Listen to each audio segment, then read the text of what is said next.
Hi, I'm John. And I'm Joe. And this is Heaven's Vault.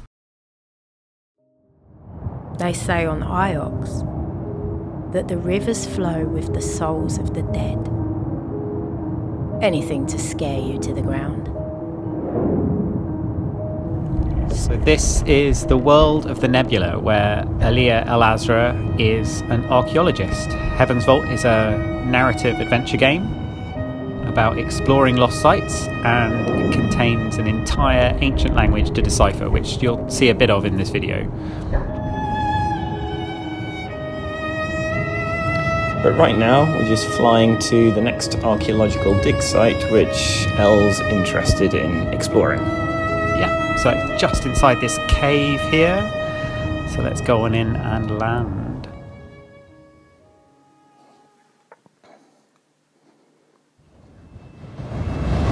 We hoppered down into a narrow, rocky canyon. Then we rounded a corner in the rock, and we saw it.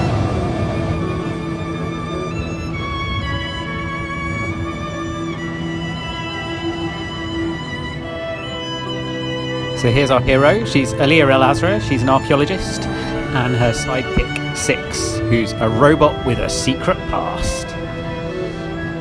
And here's the central mechanic. As Aliyah explores the ancient dig sites, she uncovers these inscriptions, which are a kind of, it's a language which we've created for the game, and it's created out of these individual symbols, these glyphs, that each one has a meaning, and together they form concepts, they form words. And so it's up to the player to choose which word they think is the translation for each word in ancient.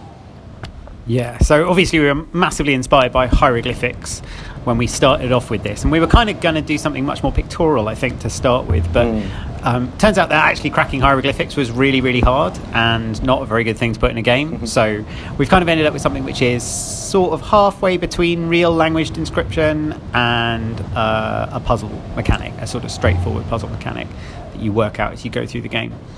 So we like to think of it as the Guitar Hero of linguistics. Yeah, exactly. The rock star reader of the past. We stepped through the ancient gate. The wind outside dropped to a hollow moan.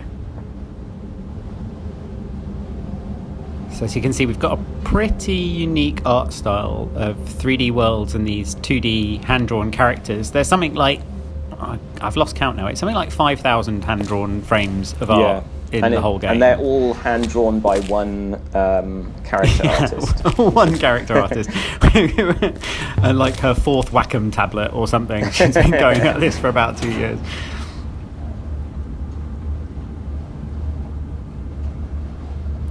Because we really wanted to make a game where you could explore around freely. We kind of originally were thinking of making something that really looked like a comic book that was quite static and had maybe static panels even, but yeah, it's just exploring environments is just such a core part of that, being an archaeologist and doing discovery. All right, Joe, so what do you... Joe, the thing is, I've made a lot of this language and Joe doesn't actually necessarily know what all of it is, so... I did design the symbols though, so yes, that's true. Yeah. That is so quite helpful. But I find it interesting that even though I know all of the individual symbols, it's still interesting kind of pulling words together from these symbols to try and work out what they might mean when you kind of ram them together. So we've been testing the late stages of the game as well, and the way the language is constructed, we've got about 1,000 words. We haven't authored all of them. Some of them are put together from other words by the system. So once we get towards the late game and we start seeing some really long and complicated words, even I don't actually know what they say anymore and get to figure them out. So it's quite nice that I'm finally getting to solve some puzzles myself.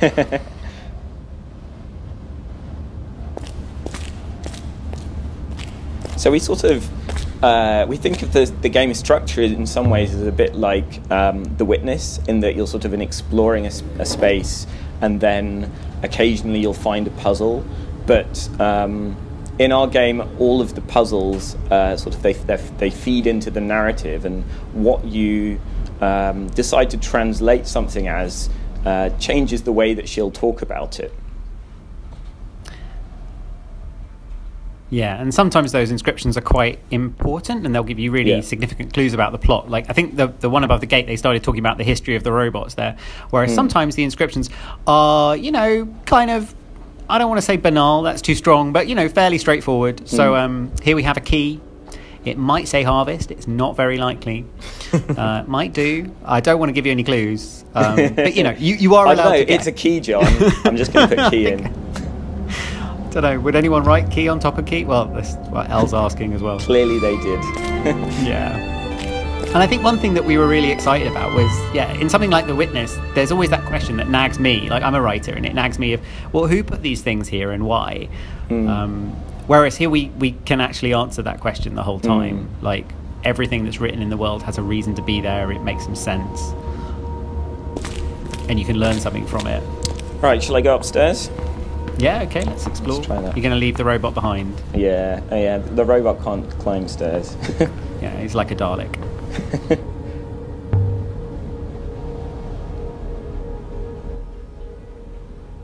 Oh, good luck with that one, Joe. That's a crazy one. Okay. I don't think this is going to work. I need to learn more ancient. Yeah, you'll have to come back to that one. But even translations like that will be able to, you know, if you stash them away, then you'll be able to come back later and have another go once you understand more fragments that kind of, because that's one big long translation with no spaces in it, but once you learn a few words, you can kind of place them in that long phrase and break it up. And of course, those really long ones, they all contain the really juicy lore and the stories from the world. So there's something there waiting for you. You just have to get enough information to have a crack at it. Is that So ever Ellie been is done very before? much- I wonder. What's Just that? like the idea of the lore of the world being the game mechanic. I don't know. I mean, because it's basically an audio log, isn't it? It's like wandering around finding an audio log, only we've written the audio log in code and you can't read it. So, Yeah. I really like. So this is the timeline. Elia's a kind of detective, basically. An archaeologist is a detective who's just super late, and she collects all of her findings on a timeline that includes, like, right now and what she's just done, so you can check over what have you done in the story so far. So it's a bit like a game what are you log. up to. But it also goes thousands of years into the past as well.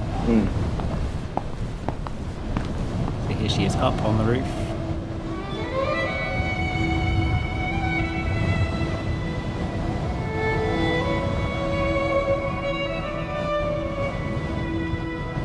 So there are some statues. We'd probably best go down and take a look at them.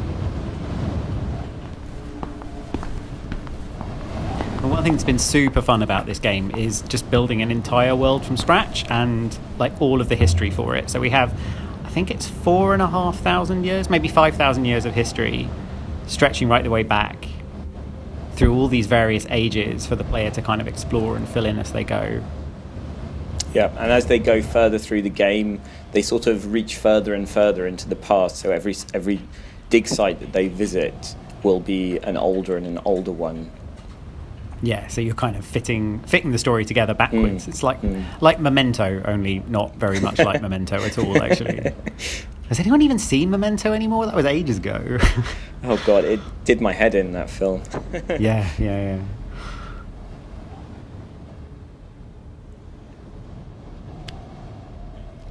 Right, so this is one where you're breaking the words up using words you've seen before. So we're inspired by hieroglyphics here, where often Egyptian scribes just wouldn't put spaces in because they didn't really think their words were going to get read. A lot of it was more about locking a truth onto a stone tablet by writing. So writing was important in itself. So that's an idea that we've borrowed for our scribes in our world. Now these two words, the two you've got left to guess, they've definitely got something in common. Looks like the wavy symbol looks, I don't know, it looks pretty watery to me. Okay. Did I mention I designed the symbols? Spoilers! Spoilers. But each word might also say something about the world in which she lives in. So if you saw the fact that the water symbol was in that particular word worthy. I don't actually know whether worthy was correct, but that if the translation of that was correct and I was right about that, then that might say something about the value of water within this world. You know, it might. All right, so she's found a small gap. What kind of archaeologist can't jump over a small gap, Joe?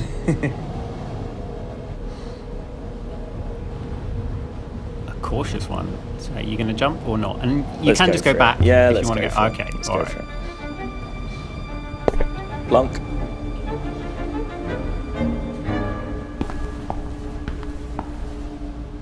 All right, and so she won't go back that way. So she's not a Lara Croft type. She's not an insane superwoman badass. But she's okay at exploring things, but she's not crazy. We're not going to be climbing up the cliff face anytime soon. This is something that we brought into the character design as well when we were first working with an illustrator on designing her outfit.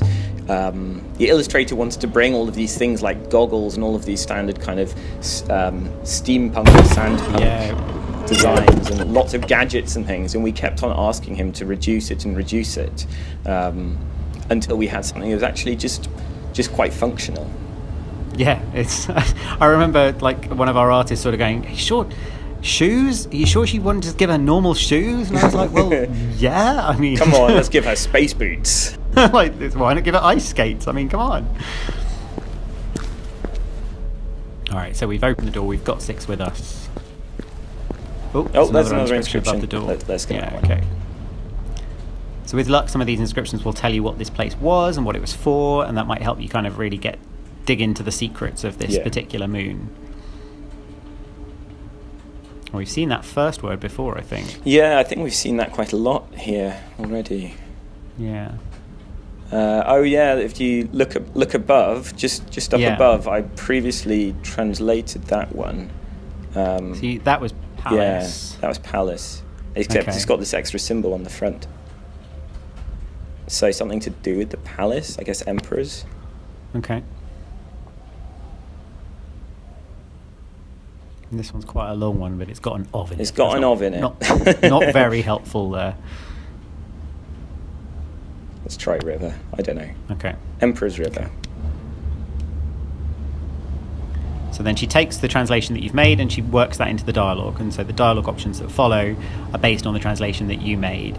And like, we don't tell you if you get it right or not. Like, eventually you start to piece together information from lots of different inscriptions. So eventually you'll confirm some stuff. And it's weird that because people find it so controversial because it's a puzzle and yet it doesn't tell you whether you've got the right answer or not. Once you start doing it, it kind of frees you up to do quite a lot more interesting things with the puzzles, I think. And like the designing that narrative, was balancing that was really hard in the design of the game. Just making sure that it wasn't too harsh, but it sort of stayed interesting. The rock had been scooped out to make a roof for the courtyard. Oh, classic one of my keeping it safe from the endless storm beyond. You like doing those swoopy ones that go past. They're so fun. Was a secret place. Okay, so now she's going to start trying to interpret what this place is. Some kind of ritual space. So there was a lush moon that you went to before, which was another place with gods in it. There's another inscription in the stone table. Oh, this is going to excite the people on our Discord channel. They've been working on that word. That's a new one. I don't know. I thought because it's an altar, maybe it's something to do with a blessing, or. Okay. And that's got to be a short word, surely. Yeah. Oh, it's got something similar to river in it. Well, if I hadn't already chosen blessing, I might have chosen blessing there. Blessing for the blessing. Yeah. Oh, that's interesting. Okay. Oh. Well, she says it makes no sense. Okay. Fair enough. She is the archaeologist, Joe. I'm just the voice in her head. Yeah. So are the 6 gods of the nebula.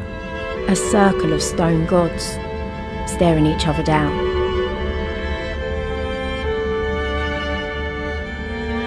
each one daring the others to blink first.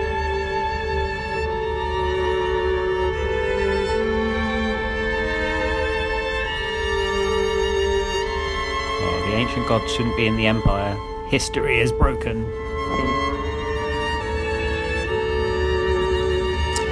And so in the final game, this scene will go on a bit longer, but just for the sake of this video, we're going to stop there. And as you can see there, there's a timeline that shows a kind of a summary of what you did in the level. Yeah. Cool. All right, well, thanks for checking out this first look at Heaven's Vault, which will be coming this spring to PlayStation and to Steam. We're super excited about it, and follow us on Twitter or check out our Discord. See you later. Bye.